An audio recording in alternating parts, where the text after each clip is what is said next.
किसी पंथ में ज्ञान नहीं, किसी संत को ज्ञान नहीं।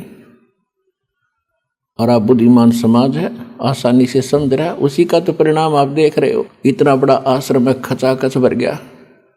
यहाँ कोई लल्लो पोतों से नहीं बुला रखे, यहाँ पूरा ज्ञान समझ कर आए हैं और 100 बार इन्होंने ज्ञान को समझा है, पूरा तोला है, तब परमात्मा की शरण में ये बच्चे पहुंचे हैं। और काल ने यही कहा था भगवान से कि चौथे युग में जीव ले जाना, 3 युगों में जीव ना ले जाना।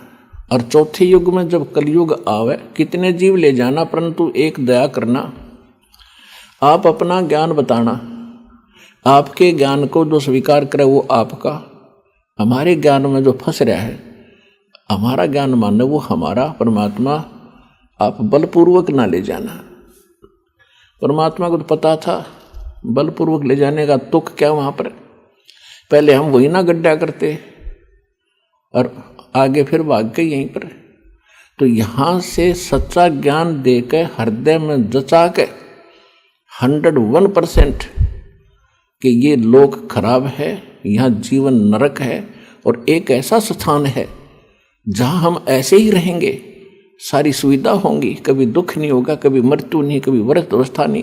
और जितने बच्चे आज आपके साथ हैं, जाइए भक्ति पर लाग गए, ये आपका वहाँ जाकर न्यो का न्यो परिवार बन जाएगा और सदा सुखी रहोगे।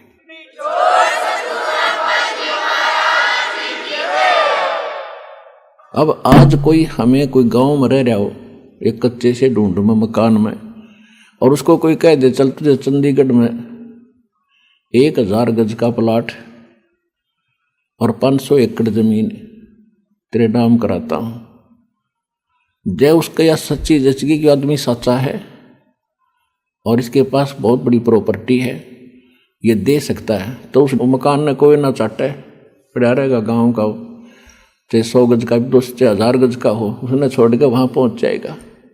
तो जब आपका ये पक्का विश्वास हो जाएगा कि सचमुच एक ऐसा स्थान है, तो वो विश्वास कैसे होगा? प्रमाणों से होगा।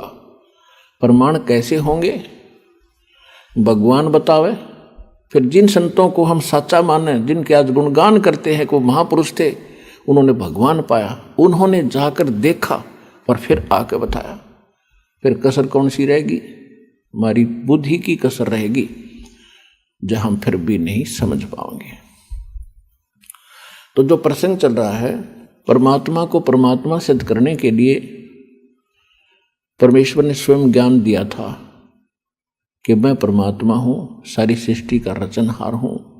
लेकिन वो बात हमारे गले उतरी नहीं, क्योंकि हमने राम और श्री कृष्ण को तो भगवान मान रखा था, क्योंकि उन्होंने एक ने रावण को मार दिया था, एक ने कंस को, केसी को, चाणूर को, जरासंध को, इनको मार डाला था।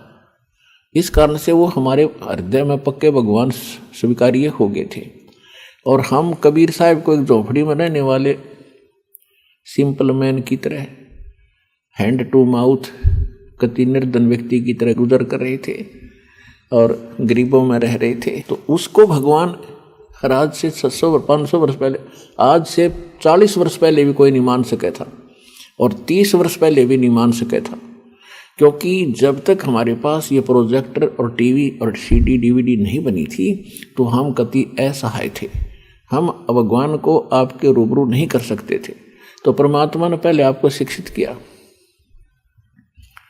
उसके बाद ये उपकरण दाता ने बनवाए हैं, ये कंप्यूटर, इंटरनेट सिस्टम, प्रोजेक्टर, ये जीव नहीं बना सकता, या भूल ना करना।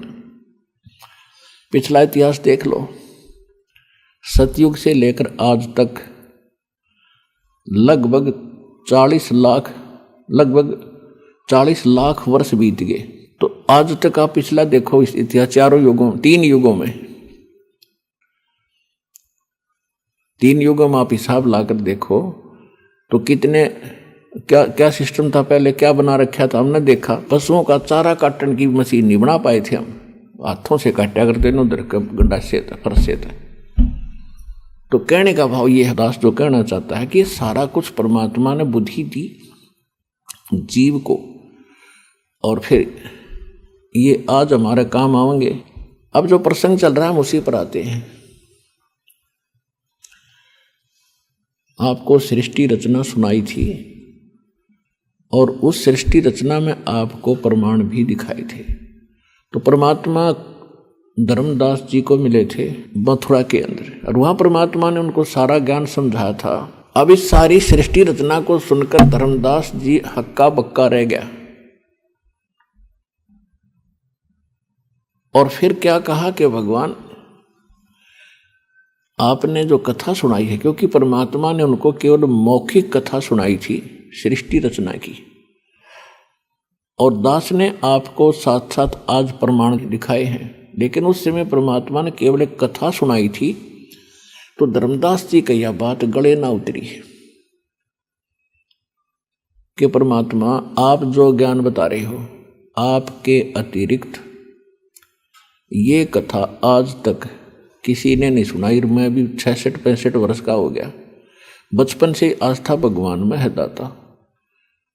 अब इस कथा को मैं कैसे मानूं कि यह सच्ची है। परमात्मा बोले भाई देखो, विश्वास तो आपने करना ही पड़ेगा। मैं बोला जी विश्वास तो कर लो, फिर कोई गवाह भी बना है। अब विश्वास तो हम पहले उन पर भी कर रहे थे, अपने भूतपूर्व गुरुओं पे। आज उनका ज्ञान गलत हो गया तो कैसे विश्वास करूं। परमात्मा बोले भाई ठीक है, मत करें, यह बात सच्ची है। तो परमात्मा अंतर ध्यान हो गए दूसरी बार जब अंतर ध्यान हुए, उसका कलेजा हिल गया, बहुत बुरी तरह रोने लग गया। धर्मदास जी कहा कि हे भगवान, मेरे से फिर गलती बन गई, क्योंकि हमारे अंदर ये अज्ञान इतना भर रखा है, इतना अज्ञान ठोक रखा है कि सच्चाई को आंखों देखकर भी मानने को दिल नहीं करता। हम उन भगवानों में और उन तीर्थ स्थानों में और उन नकली नामों में हम इतने रच गए कि वहाँ से हटना हमारे लिए मुश्किल हो गया।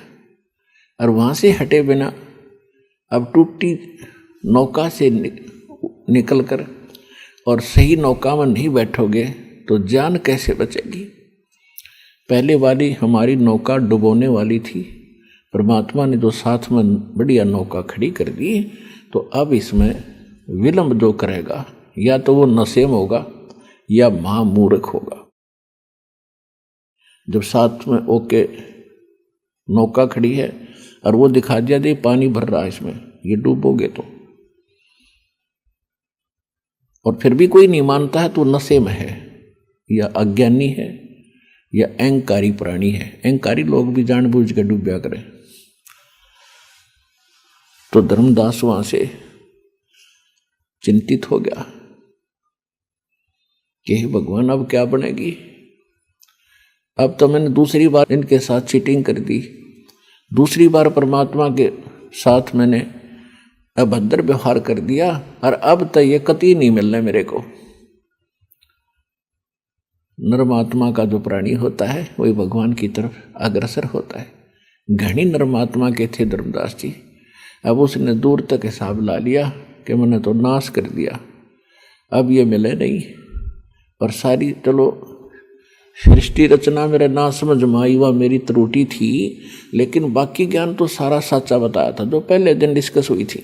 अब यहाँ थोड़ी सी अमृत वाणी सूक्ष्म वेद से सुनाते हैं आपको, क्योंकि परमात्मा की वाणी के अंदर एक विशेष आकर्षण होता है। और ये वाणी जो है, ये वो वाणी है जो परमात्मा ने कबीर सागर में लिखी है, दास ने आपको सुनाई है। अब इसको नए सिरे से सुनाएंगे आपको, क्योंकि भक्त नए भी आते हैं। ये तो एक सामूहिक सत्संग स्थल है, ये समझ लो कि इसमें पहली कक्षा के बच्चों को भी पढ़ाया जाता है, द्वितीय, 5वीं, 8वीं, 10वीं, BA, MA, PhD तक के बच्चों को सामूहिक ही लेक्चर दिए जाते हैं। ये एक सत्संग ऐसा